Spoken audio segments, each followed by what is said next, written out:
From the opinion pages of the Wall Street Journal, this is Potomac Watch. Welcome back. Alicia, I know you've also looked at South Dakota, where there's a ballot initiative to expand Medicaid. Can you give us a sense of what the story there is? So there are 12 states that have not expanded Medicaid under the Affordable Care Act, otherwise known as Obamacare. If you recall, the grand bargain was that the federal government would pick up 90% of the cost, at least of this year. Initially, it was 100% of the cost of these new enrollees. And these new enrollees are working age, able-bodied adults earning up to 138% of the poverty line, so around $18,000.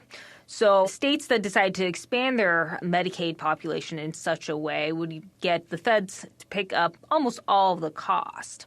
And there's been tremendous pressure even on Republicans in Republican states to expand Medicaid, and many have over the last decade, some in return for some concessions during the Obama administration, where, if you recall, Indiana sought to require very small co-pays to at least force Medicaid enrollees to have some skin in the game. But now liberals and healthcare groups, some vested interests, have been taking the fight to the ballot box in those states where they haven't been able to succeed in passing a Medicaid expansion via legislation.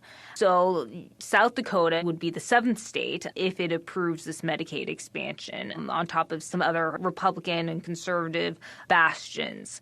It would expand Medicaid to about 45,000 low-income individuals. But you have to keep in mind, most of these actually individuals could get coverage either through an employer or buy it on the exchange, at least if they worked a little more.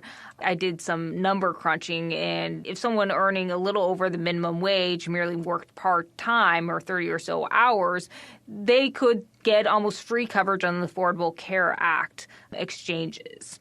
Now, this would basically fulfill the whole liberal ambition to essentially create a public option through Medicaid.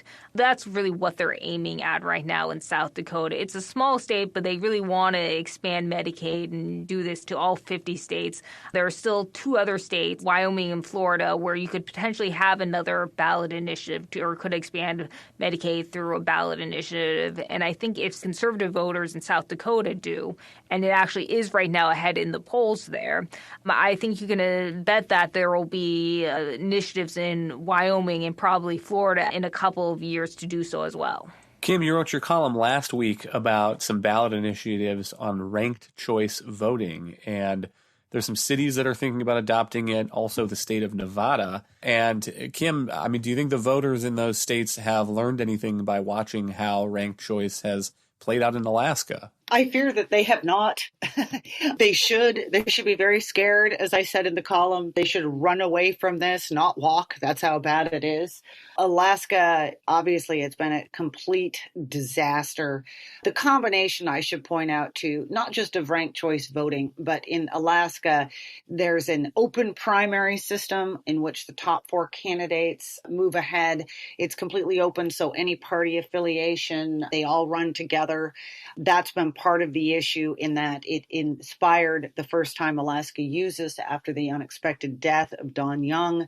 48 candidates were on that special election primary, 4 advanced. And what you're finding in this system, and I think this is what people don't really understand about ranked choice, is that it's fundamentally changing the definition of the winner. Okay, so if you look at most of American history and the way most people do elections at state level and federal level, the winner is a person who has the most number of supporters in the end as their first choice. They are the first choice of the most number of voters. Ranked choice very deliberately changes the system to change the definition of the winner. So the winner in ranked choice is the person that most voters can live with. Okay, and that's just a very different thing. And that's the reason the whole point about ranked choice works is you got to go in there and you say, well, this is my first choice, but if I can't have that first choice, I guess this person would be my second choice. And the system penalizes first choice winners in a certain way and rewards to a degree the people that everyone feels that they could just generally live with. Now, if that's what everybody wants in their voting system, okay, vote for this. But it's not what the ranked choice people say. It's not kind of how they sell it. And I don't think that most Americans understand that this is what they're being asked to sign up for. Let's do one more ballot proposal, and I'll pick one in Michigan. This is Proposal 3, and this is on abortion. It says every individual has a fundamental right to reproductive freedom, which entails the right to make and effectuate decisions about all matters relating to pregnancy. And the ballot measure here goes on to say that the state could regulate abortion after fetal viability, except when an attending healthcare professional says that an abortion is needed to protect the life or physical or mental health of the pregnant individual. And Alicia, I think this is interesting for a couple of reasons. One is that the proponents are saying what we're doing here is we're codifying Roe v. Wade. The opponents are saying, wait a second, look at that language. It says that after fetal viability, you can get an abortion if a healthcare provider says it's needed for your mental health. It also says every individual has a fundamental right to reproductive freedom. So are we just going to trust that the Michigan courts are going to uphold, for example, a parental notification law or a waiting period or things like that that might have pretty broad support among the public? But I think this is also fascinating because in the wake of the overturning of Roe v. Wade, we had that Kansas referendum that went strongly for the pro-choice side. And so I think this is going to be the way that the abortion rights movement is going to try to push their political agenda forward, is through the ballot initiative process. And Alicia, I haven't seen any polling on Proposal 3 in Michigan, but it will be fascinating to see how it comes out, and also a few other abortion initiatives that are also on the ballot in other states. I think that's right. I haven't seen any polling on that either. You have to recall that in Kansas, they voted, and this is again, Kansas is a fairly red state, though it occasionally does, as in the last, or in 2018, did elect a Democratic governor.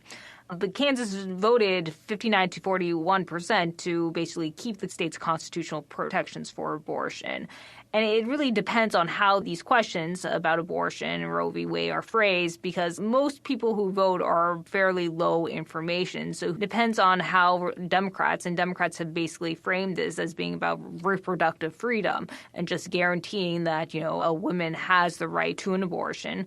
Republicans really haven't made very strong arguments against it. They have brought up, to your point about the mental health aspect, how this would allow women to just get an abortion if she says, having a child would bring on a mental distress. To my knowledge, or I haven't seen that they haven't really pushed the point on, the parental notification laws, how it could implicate those or waiting periods. And I think this is a problem with the pro-life movement in general, is the onus of persuasion is really on them. I was at Mass the other week, and we actually are in California. There is a constitutional amendment similar to Michigan's, and the priest actually spoke about it in homily and said it would be perhaps the worst law in the country if it passed, and encouraged and urged parishioners to vote against it. And I don't know, maybe other, priests and other parishes, in the country in Michigan are doing so as well. But outside of the Catholic Church in California, I can tell you there really wasn't any campaigning, really, or arguments from pro-life movement against it. Maybe it's just taken as a given in California that abortion will, up to the point of birth, basically, will be allowed, and there's really nothing much to do it. So why fight there? I don't know. But I think the pro-life movement has a lot of work to do to try to sway public opinion in a more pro-life direction. Finally, let's save a few words for these state Supreme Court justices. Kim, my understanding is that there are elections races here in Illinois, Michigan, North Carolina, Ohio, and a couple other states. And these are really often low-profile races, at least they have been historically, though there have been some really heated state Supreme Court elections, for example, in Wisconsin in recent years. And a lot of people, I think, don't follow these closely. Maybe some skip over them on the ballot, but these are judicial seats that can matter a whole heck of a lot. And Kim, will give you the last word. Yeah, two reasons that they are beginning to matter even more. One is that the new majority on the U.S. Supreme Court is really reestablishing some Federalist principles. And that means returning more power to the states. So you're seeing more of these issues go back and end up at state Supreme Courts. We're just right now talking about abortion, but also gun rights, redistricting. There's a lot of things. So suddenly these state Supreme Courts have seen the spotlight shining on them again. The other reason this matters is because Democrats, under Eric Holder, the former Attorney General, they realized something that Republicans didn't a few years ago, which is that you can go out and you can have a fight to win state legislatures, the state assemblies and the state senates, and win or lose, whatever. But if the state Supreme Court can just overrule the statutes that they pass and just stomp all over them, really, it's the state Supreme Court that has the final word. And so Democrats under Eric Holder and a group he founded called the National Democratic Redistricting Committee have been pouring money into some of these state court seats. And they successfully managed to flip some seats in Pennsylvania and in North Carolina. That in turn allowed those state Supreme Courts to throw out their state legislatures' redistricting maps and unilaterally impose their own versions, which were more favorable to Democrats. So this has gotten a lot of attention. It's a remarkable sum of money that is being spent this year in these races. Like even little Montana, there is millions of dollars going into that race, trying to get rid of a more activist Supreme Court justice there. And so we'll see what happens. But I consider this a whole new category of races that are going to be worth watching in midterms and presidential election years, something that voters are increasingly going to have to pay attention to themselves as well. Thank you, Kim and Alicia. Thank you all for listening. You can email us at pwpodcast@wsj.com. If you like the show, please hit that subscribe button, and we will be back next week with another edition of Potomac Watch.